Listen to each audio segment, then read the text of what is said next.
The armed forces are about to get a new commander-in-chief. The collective that brings together a critical segment of the defense industrial base also has a new leader. The National Armaments Consortium has named a decorated Army combat veteran and long-serving civilian executive as its new executive director. Ben Harris joins me now. Mr. Harris, good to have you with us. Thank you, Tom, for having me. What are the top issues? Let's start there, facing armaments manufacturers that the consortium is hoping from the new leadership that's about to come into the Defense Department? Well, Tom, that's a great question. So the National Armaments Consortium operates under what is called the Other Transaction Authority, which is a way that is for the Army, the Navy, the Air Force, and Marine Corps, all of the DoD, to develop technology prototypes more rapidly than we do typically under the Federal Acquisition Regulation. But what we've seen in the last couple of years is some bureaucracy and some red tape creep into that process that's slowing down our ability to deliver innovative technology to our warfighters.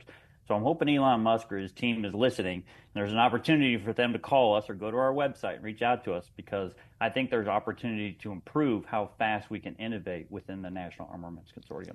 And the shipment of all sorts of arms, from small to very large, expensive and sophisticated, all over the world, to Ukraine and maybe to a lesser extent to Israel in the last couple of years. Would you say that that has led to some new thinking about what the next generation of armaments might look like, from lessons learned in the deployment by others of our stuff? Tom, absolutely. The Chief of Staff of the Army, General George, said what we need to think about doing is innovating at the round.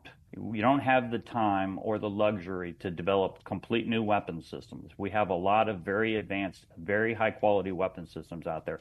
But what we can do is we can put advanced fuses on munitions to give them multi-purpose capability. We're borrowing, for example, a technology that was developed under the NAC, the warhead that's in the Javelin, which was the missile that saved Ukraine when the Russians first invaded. That warhead was adopted by Switchblade, and that's the loitering munition that is currently being used throughout the world to help us attack the enemy. Talk more about the red tape and bureaucratic process that you see has crept into this. What's going on? What we're seeing is a lot more of the FAR language and some of the FAR cost accounting standards being implemented or utilized when they're analyzing our proposals. Most of our members, 84% of our members, we have over 1,094 members. Most of them are small businesses. Small businesses are exempt from having to follow the cost accounting standards. But what we're seeing is those requirements and those standards are creeping into our processes where they shouldn't have to be. The OTAs are risky, and they're risky for a purpose. We want to go fast. We want to deliver prototypes to see if they work. Even if they don't work, the Abrams is my favorite example. I'm a tanker, and that's where I came from. We took prototypes from Chrysler, we took prototypes from General Dynamics, and we took prototype technology from the United Kingdom, merged it together, and we developed the world's greatest tank, and it still is to this day. So this seems to be maybe occurring at the contracting officer level or at the program level, that they're asking for things that are normally under FAR. At the contracting officer level. But like I've only been on the job a month, so I've got a lot more research to do and dig into this. I don't want to point any fingers right now, but what we're looking at is the data that we have and the trends that we're seeing is our time to award is getting longer and longer. And what I'm being told is mostly it seems to be some FAR creep coming into the process.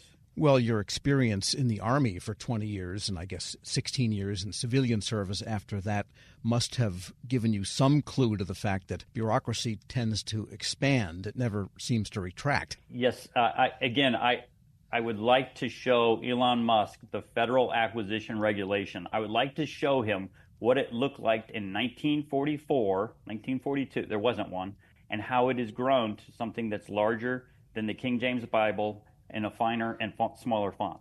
We're speaking with Ben Harris. He's executive director of the National Armaments Consortium. Maybe tell us a little bit about yourself. You come to this, as we've hinted, with some pretty good background in both acquiring and using armaments. Yes, Tom. So West Point graduate, class of 88. I was armor, deployed to Desert Shield, Desert Storm with 24th Infantry Division as a scout.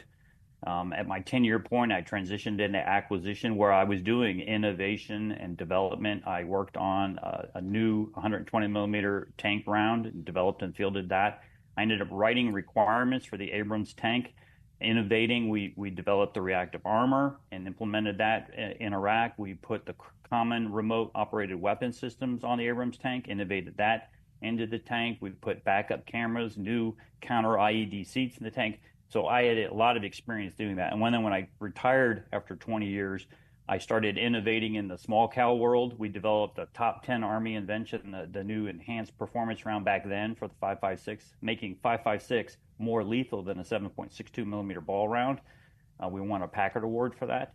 I continued to do that with the Army's most advanced 155 millimeter GPS guided Excalibur round, where a lot of classified innovation was going into that, and we continue to see that going on. I worked with the NAC when I was in the shoulder-launched munitions portfolio, testing prototypes to improve the lethality of our shoulder-launched munitions for our warfighters. We basically took 2 shoulder-launched munitions, merged them into one with multi-purpose capability.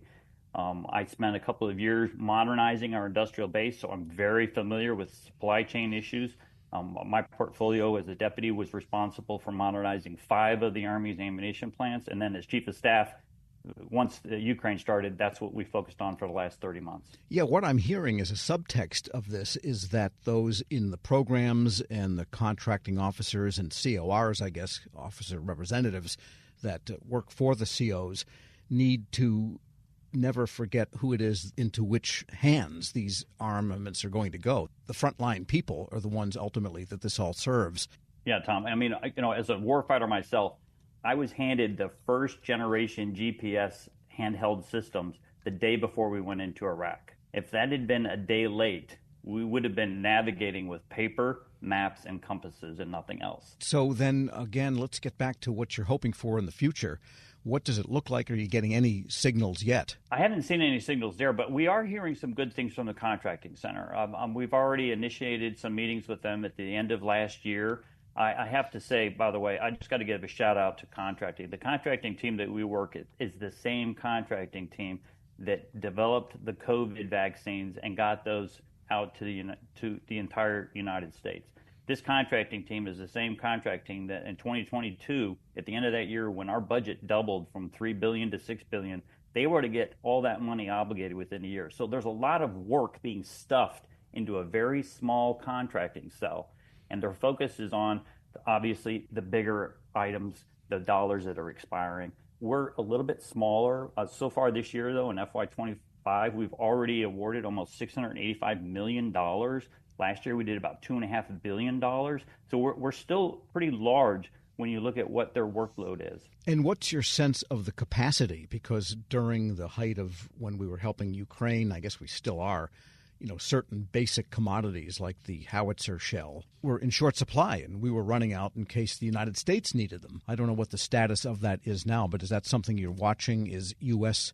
own stockpile to make sure that we can do what we have to do should the need arise? In my previous job, I was watching that, and a lot of that is classified, so I don't really want to go there. But we're not out of ammunition. We have given away a lot of old ammunition, and we have tripled within the last 2 years how much we make on a monthly basis. So I think the Army and the service is doing a really good job on its artillery.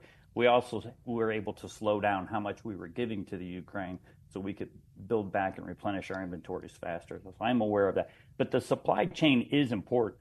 The administration has been talking about onshoring everything, and we were talking about this with the previous administration. We cannot rely on China for anything. The classic example that I want